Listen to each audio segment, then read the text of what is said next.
భూపాలపల్లి రవాణా శాఖ డీటీఓ వెంకన్న మృతి ఘటనపై తీవ్ర రాజకీయ దుమారం నెలకొంది. బొగ్గులారి ఢీకొన్న ఘటనలో వెంకన్న మృతి చెందడం కలకలం రేపుతోంది. ఘటనపై మాజీ మంత్రి హరీష్ రావు సంచలన ఆరోపణలు చేశారు.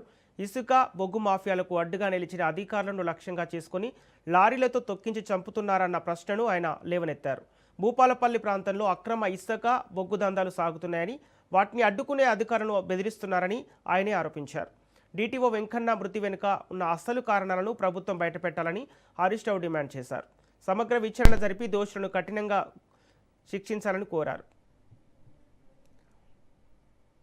ఇదే అంశానికి సంబంధించి పూర్తి డీటెయిల్స్ మా ప్రతినిధి సైదులు అందిస్తారు.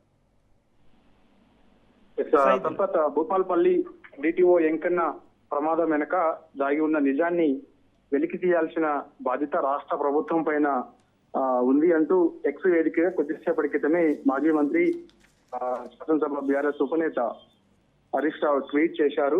సో భూపాలపల్లి డీటీఓ వెంకన్న ప్రమాదం వెనక అసలు కారణాలు ఏంటి అన్న దానిపైన రాష్ట్ర ప్రభుత్వం ఇమీడియట్ గా విచారణ చేసి దోషులు ఎవరైనా కూడా వారిపైన కఠినమైన చర్యలు తీసుకోవాలని కూడా ఎక్స్ వేదికగా ట్వీట్ చేశారు. డీటీఓ వెంకన్న మరణం వెనక ఉన్నటువంటి వాస్తవాలు ప్రజల ముందుంచాలని కూడా హరీష్ రావు అన్నారు. ఎందుకంటే ఈ మధ్య కాలంలో ఇసుక మాఫియా, మైనింగ్ మాఫియా అరాచకాలు పెద్దగా రాష్ట్రంలో ఎక్కువగా జరుగుతున్నాయని, కాబట్టి సో దాని వెనుక ఏమైనా బలమైన ఆరోపణలు ఈ మధ్య కాలంలో కొంతమంది చేస్తుండడం వల్ల అధికారులు కూడా చర్యలు తీసుకునేందుకు రంగంలోకి దిగితే అధికారులపైన నేరుగా ఈ విధంగా లారీలు ఎక్కించి తొక్కించి చంపేస్తారా అని కూడా ఎక్స్ వేదికగా రాష్ట్ర ప్రభుత్వాన్ని మాజీ మంత్రి హరీష్ రావు ప్రశ్నించారు. కాబట్టి డీటీఓ వెంకన్న ప్రమాదం గల కారణాలు ఏంటి, అసలు ఎలా జరిగింది, ఎవరు దీని వెనకాల ఉన్నారు ఏంటి అనే విషయాలన్నీ కూడా ఖచ్చితంగా విచారణలో భాగంగా బయట పెట్టాలని చెప్పేసి కూడా రాష్ట్ర ప్రభుత్వాన్ని